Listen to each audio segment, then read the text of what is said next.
Irmãos, bom dia. Segunda-feira, começando uma nova semana na presença do Senhor e gratos porque Deus tem nos abençoado, gratos porque Ele tem feito coisas maravilhosas em nossas vidas, gratos porque o Senhor continua dirigindo o nosso viver. Nós vamos agradecer a Deus mais uma vez por esse dia que Ele nos dá, pela noite de sono que nos deu. E bom dia, irmãos, Damares, Valério. Nós vamos pedir a Deus que nos abençoe e que dirija nossos passos na manhã de hoje. Vamos orar? Amado Deus Santo e Poderoso, em nome de Jesus, nosso Senhor e Salvador, tivemos uma interrupção, mas vamos dar seguimento. Vamos começar então a nossa devocional. Nós vamos Daniel capítulo 4 e nós vamos fazer a leitura agora a partir do verso 9. Daniel capítulo 4, verso 9 em diante será a nossa leitura. Vamos ler até o final do capítulo. Diz assim: Beltesazar, chefe dos magos, eu sei que há em ti o espírito dos deuses santos, e nenhum mistério te é difícil. Eis as visões do sonho que eu tive. Dize-me a sua interpretação. Eram assim as visões da minha cabeça quando eu estava no meu leito. Eu estava olhando e vi uma árvore no meio da terra, cuja altura era grande. Crescia a árvore e se tornava forte, de maneira que a sua altura chegava até ao céu, e era vista até os confins da terra. A sua folhagem era formosa, e o seu fruto abundante, e havia nela sustento para todos. Debaixo dela os animais do campo achavam sombra, e as aves do céu faziam morada nos seus ramos, e todos os seres viventes se mantinham nela. No meu sonho, quando eu estava no meu leito, vi um vigilante, um santo que descia do céu, clamando fortemente, dizendo: Derribai a árvore, cortai-lhe os ramos, derriçai-lhe as folhas, espalhai o seu fruto, afugentem-se os animais de debaixo dela e as aves dos seus ramos. Mas a cepa com as raízes deixai na terra, atada com cadeias de ferro e de bronze, na erva do campo. Seja ela molhada do orvalho do céu, e a sua porção seja com os animais a erva da terra. Mude-se-lhe o coração para que não seja mais coração de homem, e lhe seja dado coração de animal. E passem sobre ela 7 tempos. Esta sentença é por decreto dos vigilantes, e esta ordem por mandado dos santos, a fim de que conheçam os viventes que o Altíssimo tem domínio sobre o reino dos homens, e o dá a quem quer, e até o mais humilde dos homens constitui sobre eles.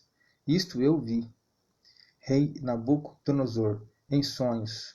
Tu, pois, ó Beltesazar, dize a interpretação, porque todos os sábios do meu reino não me puderam fazer saber a interpretação, mas tu podes, pois há em ti o espírito dos deuses santos.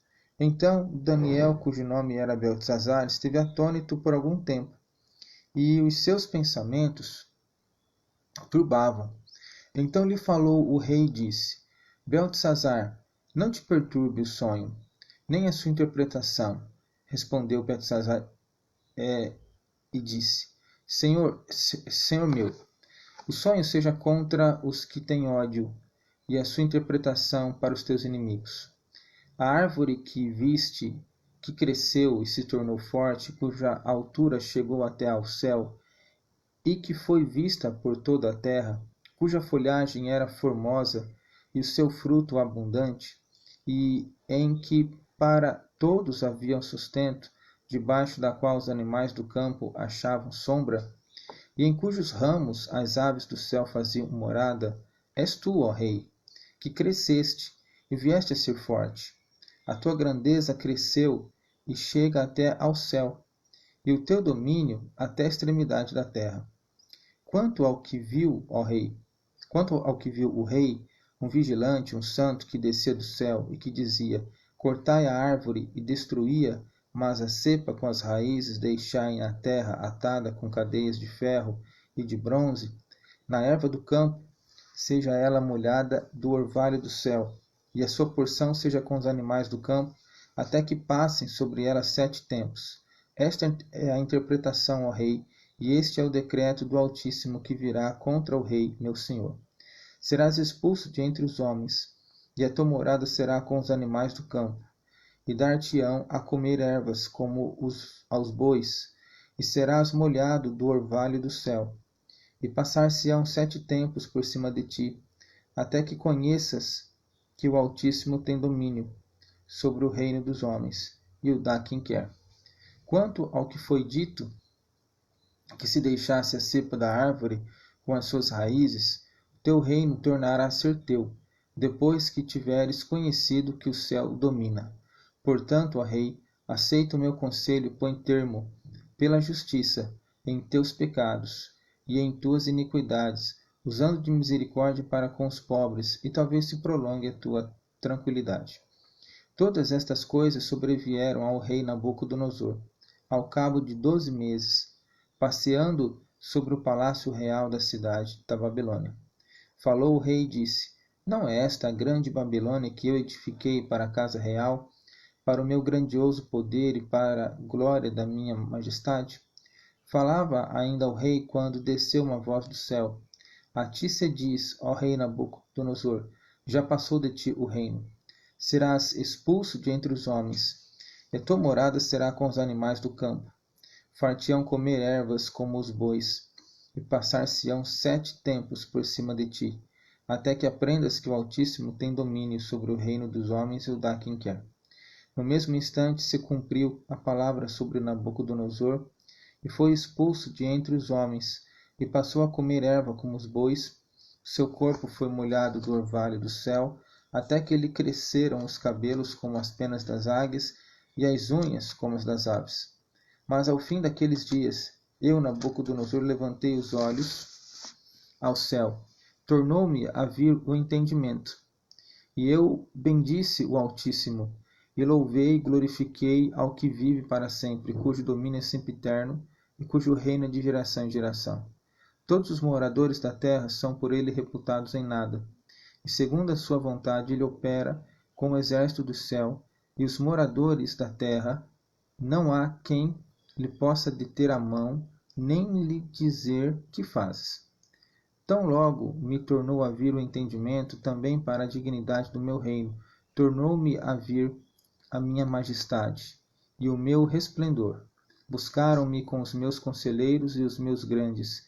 Fui estabelecido no meu reino, e a mim se me ajuntou extraordinária grandeza. Agora, pois, eu, Nabucodonosor, louvo, exalto e glorifico ao Rei do céu, porque todas as suas obras são verdadeiras, e os seus caminhos justos, e pode humilhar aos que andam sobre a terra.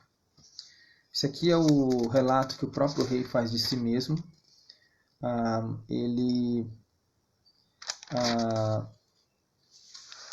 Não é tão difícil a questão da interpretação, porque o próprio Daniel a faz. A partir do momento que ele passa a relatar o sonho, ele passa a fazer a interpretação. O caso é que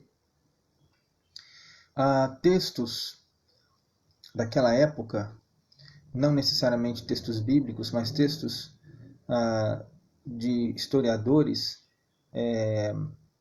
mais recentes, né, da época aí de Joséfo, eles afirmam que Nabucodonosor, mais ou menos naquela época, foi cometido por uma doença mental, onde ele passou um grande tempo literalmente louco. E essa doença era como se ele se tornasse justamente um animal selvagem. Inclusive, alguns estavam lendo sobre isso, e alguns Estudiosos dizem que os médicos muito mais antigos denominavam essa enfermidade de licantropus. E era uma enfermidade que a pessoa literalmente encarnava um animal selvagem. Era era um momento que ela perdia completamente a noção de tudo. E o interessante do relato é o Nabucodonosor, que está falando de si mesmo, e ele coloca isso a partir do capítulo 4, lá na abertura. Ele diz: o rei Nabucodonosor, a todos os povos, nações e homens de todas as línguas que habitam em toda a terra, paz vos seja multiplicada. Pareceu-me bem fazer conhecidos os sinais e maravilhas que Deus, o Altíssimo, tem feito para comigo. Então, ele, dentro de todas as experiências que ele teve com Deus, e a mais profunda foi essa, ele quis fazer um relato, ele quis deixar escrito, ele quis fazer um relato histórico, como se fosse um testemunho histórico acerca do poder do Deus de Daniel. E aqui ele ouve então a voz, provavelmente de um anjo, chamado aqui o vigilante, que informa para ele que num determinado tempo futuro àquela visão, ele seria então tomado por essa enfermidade e ele deixaria o trono, deixaria a casa real e ele viveria como um animal. E isso não é, como se diz, uma historinha, isso não é uma analogia. A situação era real, ele viveria como um animal. E aí, quando Nabucodonosor se engrandece, quando Nabucodonosor se exalta a si mesmo, então a palavra de Deus se cumpre. Ele coloca aqui que no versículo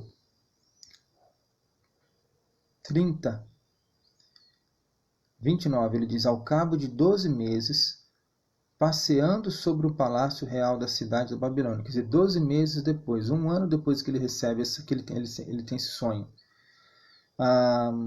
Falou o rei e disse: não é esta a grande Babilônia que eu edifiquei para a casa real, com o meu grandioso poder e para a glória da minha majestade?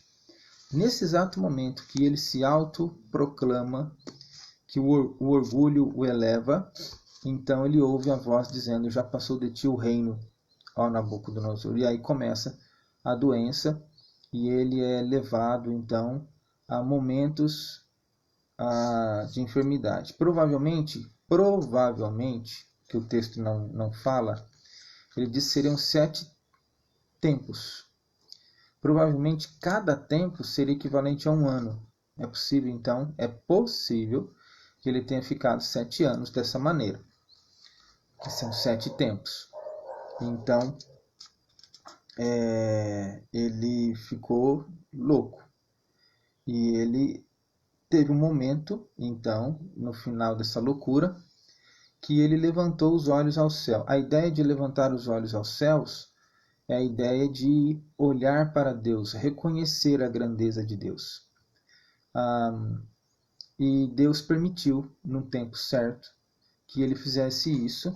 E aí isso já está narrando mais no final do texto,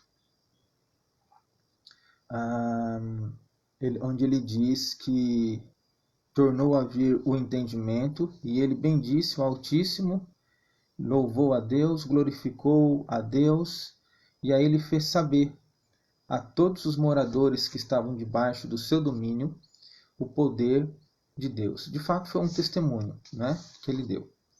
O que acontece aqui? Qual que é o centro da nossa mensagem na manhã de hoje? O centro da nossa mensagem, irmãos,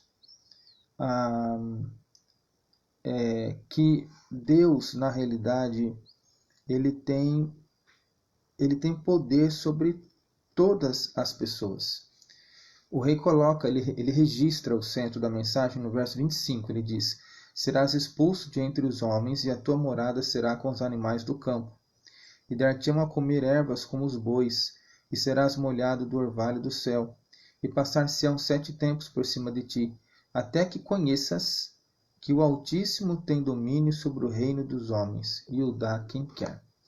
Até que conheças que o Altíssimo tem domínio sobre o reino dos homens, e o dá a quem quer.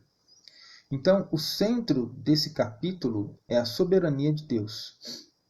Deus é soberano sobre todos. Deus é soberano sobre os povos, sobre os reis, sobre os governantes e sobre a nossa vida. Deus é quem dirige a nossa vida. Deus é quem traça o caminho da nossa vida. Nós estamos desenvolvendo, através dos nossos acertos e dos nossos erros, o projeto de Deus para nós. E isso significa, sim, que Deus faz a coisa de uma tal maneira que nós somos responsáveis pelos nossos atos, que somos nós quem fazemos. Mas nós estamos passando por tudo aquilo que o Senhor permite que passemos para o nosso crescimento. E é interessante, uma das coisas mais espantosas, é que apesar do Nabucodonosor ter reconhecido a soberania e a graça de Deus, o poder de Deus, como ele mesmo relata aqui, apesar dele dizer, de gravar, registrar as experiências dele com Deus, a história, vamos dizer assim, a história secular, para distinguir dos relatos bíblicos, não tem registro preciso dos últimos anos da vida de Nabucodonosor. Ou seja, se nos últimos anos de sua vida, se ele se converteu ao Deus dos judeus ou não. E esse tempo aqui já está finalizando. Esse registro já é o registro que caminha para o final do reinado de Nabucodonosor, onde Ciro então está chegando e vai conquistar a Babilônia. Mas não há, nem aqui no texto sagrado e nem na história secular, relatos da conversão de Nabucodonosor. Ao que tudo indica, ele não se converteu ao Deus dos céus. Ao que tudo indica, ele reconheceu o poder do Deus dos céus, como ele mesmo chamava, Deus de Israel, mas ele não se converteu. E alguém pode perguntar, isso é possível? Deus fazer tantas coisas na vida de alguém e essa pessoa não se converter? Sim, irmãos, isso é possível. E a Bíblia fala disso. A Bíblia em Hebreus fala daqueles que viram os poderes de Deus, que se tornaram participantes dos poderes do Espírito Santo. Pois bem, isso aqui é um exemplo disso, onde ele vê Deus agindo, ele vê os milagres de Deus, mas ele vê, ele é um espectador. Ele, na realidade, ele até compreende que ali é uma obra divina, é uma obra do verdadeiro Deus. Mas toda essa obra que ele assiste não é direcionada para o coração dele, para lhe gerar fé salvadora. Porque a fé salvadora também é obra de Deus. Não é? É Deus que nos concede fé salvadora. É isso também que Jesus quer dizer em Mateus capítulo 7, verso 21 em diante, quando ele diz: nem todo o que me diz Senhor, Senhor, entrará no reino dos céus, mas aquele que faz a vontade de meu Pai que está nos céus. Muitos naquele dia hão de dizer-me: Senhor, Senhor, porventura não temos nós profetizado em teu nome? Não temos feito muitos milagres em teu nome? E não temos expulsado o demônio em teu nome? E Jesus se levanta e dirá: verdadeiramente eu não conheço vocês. Então, irmãos, simplesmente ver e reconhecer o poder de Deus não é equivalente de conversão. A nossa vida, ela precisa verdadeiramente de conversão. Nós precisamos de nos encontrar com o Deus verdadeiro. Isso também é fato, irmãos, no que diz respeito aos nossos filhos, né? Aos meus filhos, aos teus filhos. O fato deles serem filhos de pessoas que são crentes, o fato deles irem à igreja, o fato deles aprenderem a palavra de Deus, não significa necessariamente que eles já tiveram um encontro com Deus. Eles precisam ter o encontro deles, pessoal. E aí é muito importante que nós estejamos ensinando para os nossos filhos, para os netos, que não é a igreja, é Cristo. Todos aqueles que têm um encontro com Jesus precisam estar na igreja. A igreja faz parte da nossa vida. Mas não é a igreja em si, sozinha, que salva uma pessoa. É Jesus Cristo que salva a pessoa. Então, a criança precisa ter um contato com Cristo. Ela precisa ser desafiada a entregar a vida dela a Cristo. Ela precisa ser estimulada a entender o que é uma vida que é entregue a Cristo, qual é a diferença de uma vida que não é entregue a Cristo. E nós precisamos ter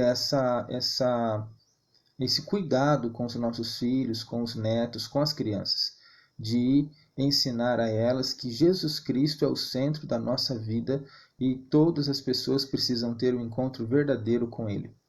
Nabucodonosor viu o poder de Deus, viu as obras de Deus, viu os decretos de Deus, mas ao que tudo indica, ele não teve um encontro verdadeiro com Deus.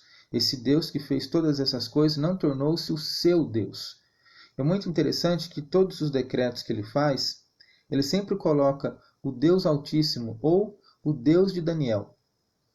Ele nunca diz o meu Deus, o Deus Altíssimo.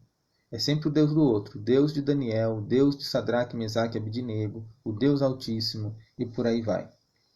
Então, isso são evidências de que Nabucodonosor, pelo menos até esse relato, não se converteu ao Senhor, embora tenha essa experiência com o Senhor. E uma outra verdade, irmãos, é que, a despeito de todos os processos humanos, as intenções humanas, é Deus quem põe e tira as pessoas. Aí alguém pode falar assim, mas tudo bem, Deus põe e tira, mas faz partir do voto dos homens. É correto. Nós somos responsáveis pelas pessoas que nós elegemos em qualquer instância, seja ela política, seja ela interna dentro de um determinado grupo, para uma liderança, em qualquer área da vida. Nós somos responsáveis por aqueles que de alguma maneira nós consentimos e apoiamos em colocar numa estratégia de liderança, seja ela em qualquer área da vida. Isso é muito importante para entendermos, primeiro, que aquela pessoa, no exercício das suas funções, ela tem autoridade, porque ela foi estabelecida por Deus, e cabe àqueles que estão sob autoridade respeitá-la. Mas nós precisamos entender também que Deus tem os seus propósitos. Deus tem os seus propósitos. E os propósitos dele passam pela vida de todos, e de todos os locais que toda e qualquer vida ocupa na história da humanidade. O que é isso importante para a gente? Primeira questão, irmãos, isso deve de alguma maneira gerar na gente segurança por sabermos que Deus está no controle da história e que Ele nunca perdeu o controle da história. Uma outra questão é que nós precisamos também nos cercar de questões corretas, de uma visão correta da nossa responsabilidade, até mesmo no que diz respeito à salvação. Precisamos levar nossas crianças ao conhecimento de Jesus Cristo. Daí, muito importante, então, o trabalho que nós temos feito com as crianças em casa, sabe? Em casa. Nesses tempos, principalmente, de distância do templo, né? Por causa da questão da aglomeração, das reuniões, é muito importante que nós possamos atentar para a realidade de que nós precisamos levar as crianças ao conhecimento de Cristo, porque é Ele quem salva. Então, nós precisamos lembrar disso. E também, irmãos, nos lembrarmos que de alguma maneira, tudo aquilo que a gente faz, e isso não nos dá permissão para pecarmos, porque o pecado é contra o Senhor, mas nós precisamos ter a certeza de que estamos agindo de maneira bíblica, mas tudo aquilo que você faz colabora para o curso da história.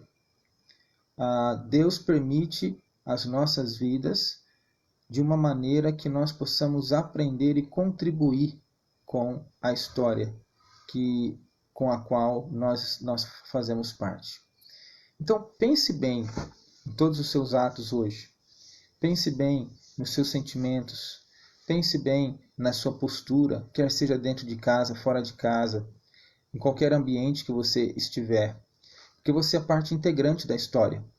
Deus está escrevendo a história através da sua vida, da mesma forma que ele escreveu através da vida de Nabucodonosor e da vida de Daniel. Mas em última instância, o Senhor é supremo sobre tudo. E o que nós precisamos fazer é conhecer ao Senhor, aprender a temer ao Senhor, dedicar nossas vidas ao Senhor, porque é Ele, no final das contas, que é a nossa segurança. Eu gosto muito daquele salmo que diz que se o Senhor não guardar a cidade, em vão vigia a sentinela. Por que eu gosto? Porque ele está dizendo que, em última instância, o sucesso do guardar é de Deus, ok? Mas ele não dispensa a sentinela. Ele diz, se o Senhor não guardar a cidade, em vão vigia a sentinela. Quer dizer, a sentinela tem que estar no lugar dela. Mas o sucesso último de guardar a cidade não é da sentinela, é de Deus. Então, você pode perceber aí justamente a responsabilidade humana. Ele não exclui a necessidade da sentinela, mas o sucesso último não depende da sentinela, depende de Deus, mas a sentinela precisa estar lá. Então, a mesma coisa conosco. Nós somos responsáveis por tudo que fazemos. Mas o sucesso último dos nossos empreendimentos vem do Senhor, de acordo com os projetos do Senhor. Então, conheça o Senhor. Conheça, procure saber o que é que Deus tem reservado para a tua vida, como é que Deus quer que você viva a sua vida no meio onde você está. Confie no Senhor. E às vezes confiança é um negócio difícil, porque nós somos tentados nós sabemos a teoria da confiança, mas na hora de exercer confiança é um negócio de outro mundo. Então, verdadeiramente entrega o teu caminho ao Senhor. Trabalhe no teu caminho. Trabalhe no teu caminho, mas tenha certeza de que o teu caminho está nas mãos de Deus. E se você entregou os teus caminhos nas mãos de Deus, porque Ele fará a tua história de acordo com os propósitos dele, e não tem por onde correr. Ele fará a tua história de acordo com os propósitos dele. Vamos pensar nisso durante a manhã de hoje. Vamos pedir que Deus nos dê entendimento, que Deus fale ao nosso coração. Pai, em nome de Jesus, eu agradeço ao Senhor, ó Deus, por esse dia. Eu peço a Ti, ó Deus, que o Senhor ilumine nossos pensamentos e que o Senhor, ó Deus, fale ao nosso coração, nos ensinando mais sobre Ti mesmo e sobre nós também. Obrigado por todas as coisas que o Senhor tem feito em nossas vidas. Guia-nos, ó Pai, no nome de Jesus nós te pedimos. Amém. Irmãos, até de noite, até às 7, com a meditação sobre o Evangelho de Marcos. Que Deus abençoe e tenham todos um bom dia. Até lá.